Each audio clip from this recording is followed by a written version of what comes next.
divagando sul delta. Navigazione fluviale e lagunare sul delta del Po.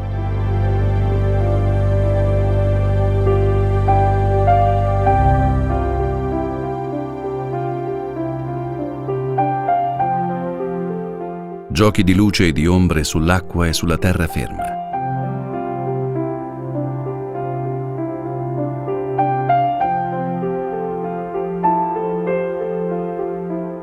Siamo sul delta del Po, riconosciuto dall'UNESCO Patrimonio dell'Umanità.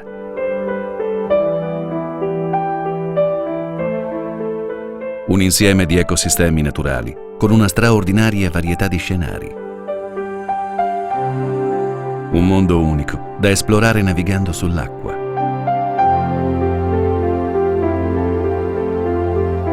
Un viaggio fluviale e lagunare nel delta del Po, attraverso i suoi rami e i canali lagunari.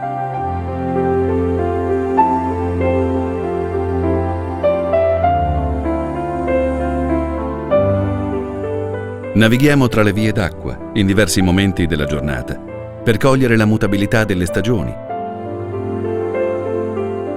per ammirare la diversità dei paesaggi e la varietà della flora e dell'avifauna.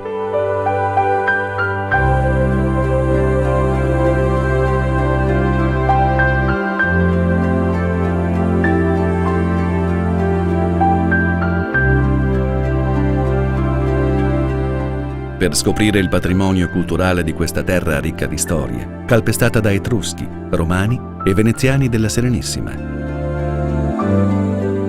Per apprezzare gli importanti interventi dell'uomo sulle acque, resi necessari dalla particolare conformazione di un'area posta sotto il livello del mare.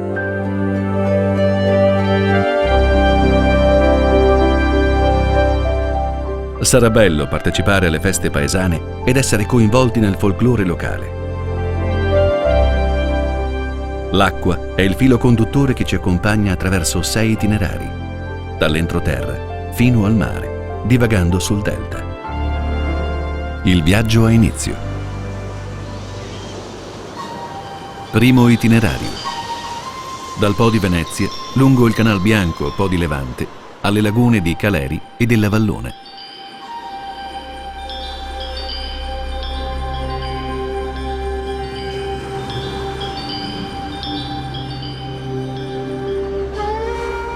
Siamo sul Po, da cui nascono i rami che formano il delta del Po, una delle grandi zone umide d'Europa. Subito avvertiamo la sensazione, che non ci lascerà più, di navigare in una dimensione sospesa e solitaria, ricca di magia e incanto. Poco dopo Papozze, la prima meraviglia, l'oasi naturalistica di Panarella, 20 ettari di ambienti tipici del delta, zone paludose e arbusti, salici e pioppi. Qui trovano rifugio molte specie di uccelli. Numerosi percorsi ne favoriscono l'osservazione. Nel piccolo borgo di Corbola, di origini medievali, visse la famosa soprano Rosetta Pampanini, interprete delle opere di Puccini.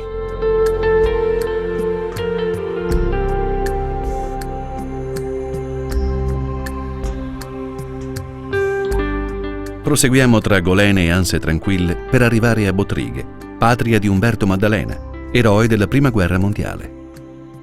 Al di là degli argini, il vento scompiglia prati e campi di grano. Una villa compare tra gli alberi. Le nuvole corrono leggere, lasciando riflessi cangianti sull'erba.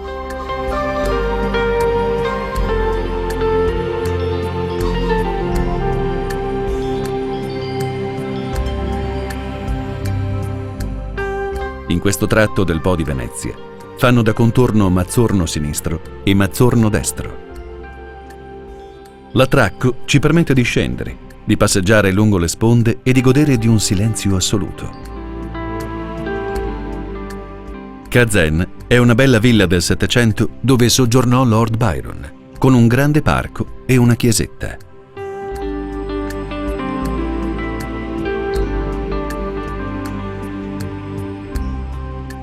Il fiume ci porta verso la biconca di Volta Grimana. Le sue porte vinciane ci permettono la navigazione verso il Canal Bianco Po di Levante, importante idrovia anche per il traffico commerciale. A Donada, Palma il giovane ha lasciato nella chiesa la sua pala di San Pietro in estasi.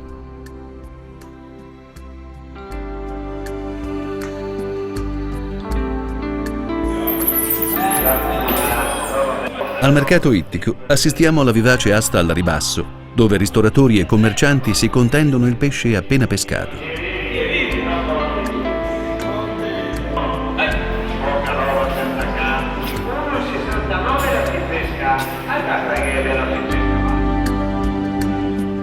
Le piante acquatiche creano giardini mutabili. L'Oreo allinea le sue case di impronta veneziana lungo le sponde del Naviglio, un tempo navigabile. Poco lontano Rosolina, nota per le colture orticole, in particolare il radicchio, recentemente certificato.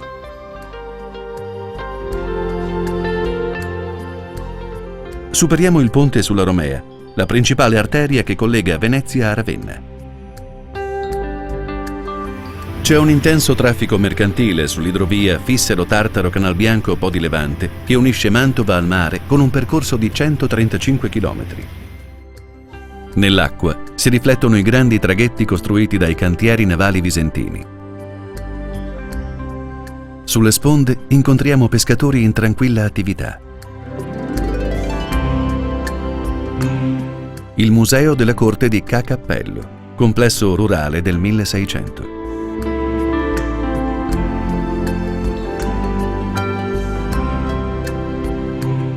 Testimonianze vivissime di come l'uomo cercò di governare la forza dell'acqua sono le idrovore. L'idrovora emissaria, ora centro didattico.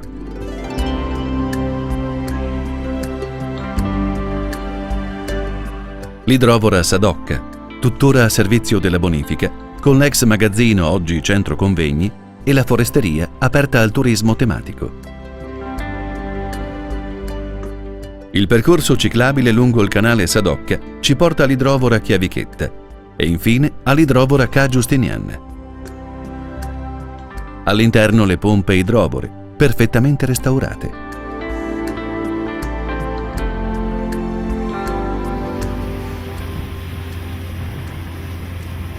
Costeggiamo il porticciolo Marina Nuova di Porto Levante prima di immergerci nella laguna della Vallona.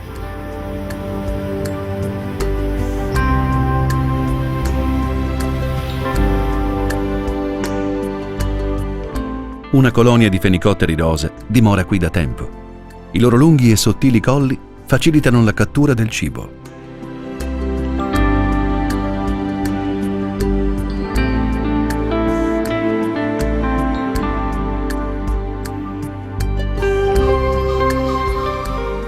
Raggiungiamo la darsena di Porto Levante, attrezzata per oltre 500 posti barca e ricca di servizi per i natanti. Attraversiamo la laguna di Marinetta per raggiungere la laguna di Caleri. Il porto dell'isola di Albarella, prestigioso centro turistico del Veneto.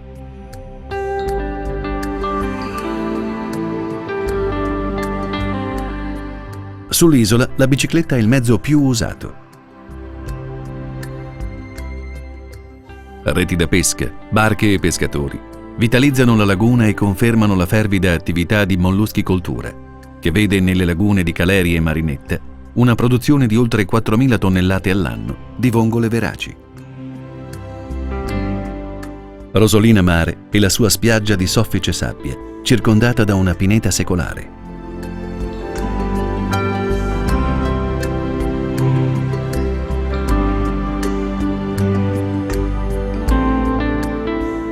Arriviamo al giardino botanico di Porto Caleri, un vero paradiso per gli amanti del bird watching e della flora, con più di 200 specie vegetali, alcune dette pioniere perché furono le prime a crescere in questa zona.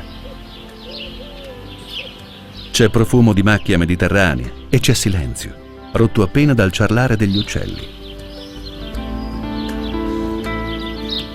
Garzette, aironi, sterne e diverse specie ornitologiche popolano i lembi di terra e acqua verso il mare.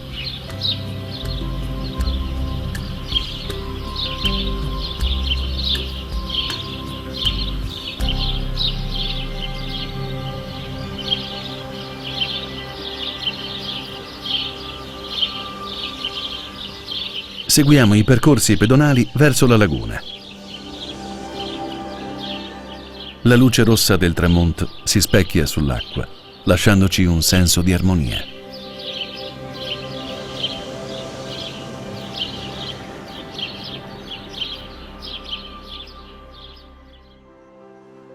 Secondo itinerario.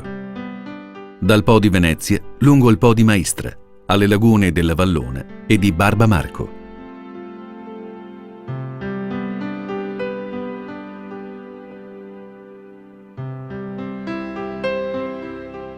Navighiamo sul Po di Venezia verso Porto Viro e Taglio di Po. Oltre gli argini si ergono le ciminiere di ex fornaci. Il Po una volta riforniva all'uomo materia prima per mattoni e tegole. Un barcone da turismo fluviale è ormeggiato vicino a Taglio di Po, paese sorto sui detriti portati dal corso del fiume, deviato nel 1604 dai veneziani per evitare l'insabbiamento della propria laguna. Dopo il ponte sulla Romea, la golena di Contarina, in fondo Porto Viro. Costeggiamo un'isola sul fiume, una delle tante che caratterizzano il ramo. Gli alberi lambiscono le acque. Un pesce guizza all'improvviso. Al centro di apicoltura Ca' Cappellino è possibile visitare la mostra a tema e acquistare mieli di ottima qualità. Continuiamo il viaggio sfiorando la sponda fitta di vegetazione. A Caveniere il palazzo rurale, costruito dalla nobile famiglia veneziana, che come molte altre nel Seicento si stabilì nell'area del Tizia, dando energia allo sviluppo economico e alla produzione agricola. Entriamo nel ramo più antico del fiume, il Po di Maistra, bello e selvaggio. Le sue rive sono ricche di specie animali e vegetali, presenti soprattutto nella golena Ca' Pisani, 43 ettari di oasi naturalistica, gestita dalla Regione del Veneto. Il ponte di Caveniere.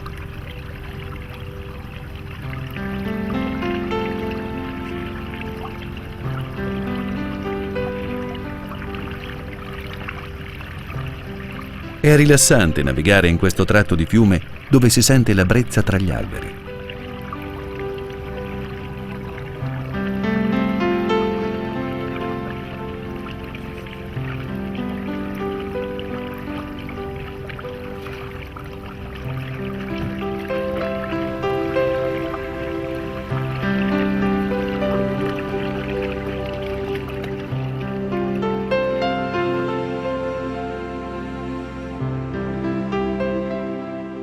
Riscopriamo il piacere della lentezza. Il Po di Maistra ci riserva un affascinante itinerario naturalistico, ricco di golene, accessibili con piccole imbarcazioni.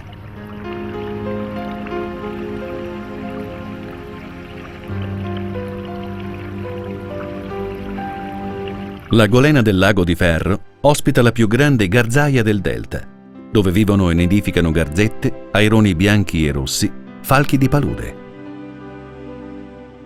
L'atmosfera è particolare. Gli uccelli sono indifferenti alla nostra presenza, ma incuriositi ci volano intorno.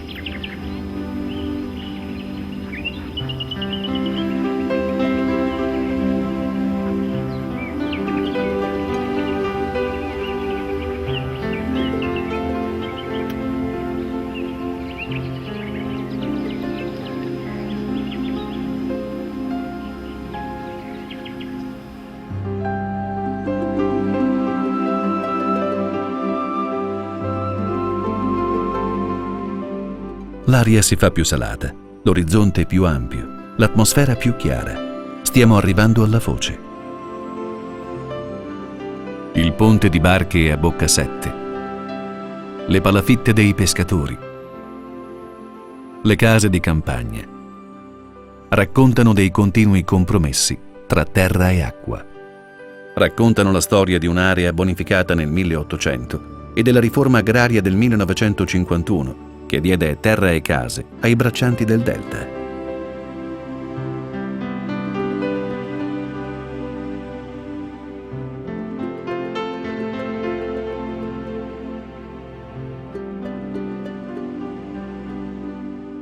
Sommersi dai canneti, andiamo verso la laguna di Barba Marco.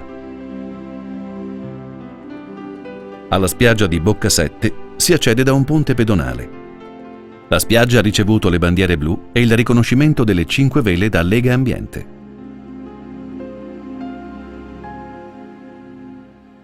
Alle spalle della spiaggia si apre la laguna di Barba Marco con le sue acque tranquille. Passiamo lungo vie d'acqua, postazioni di caccia e bricole.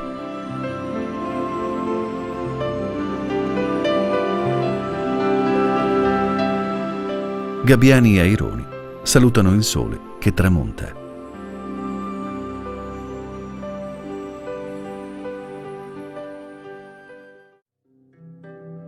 Terzo itinerario. Dal Po di Venezia, lungo il Po di Goro, fino alla Foce.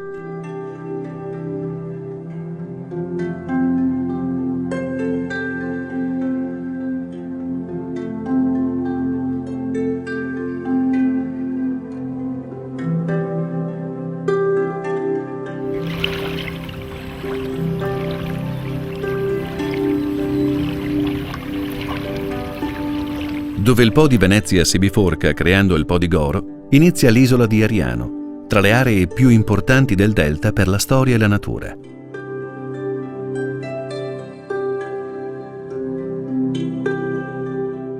Santa Maria in Punta è un caratteristico centro del 1200, per lungo tempo collegato alla terraferma da un traghetto.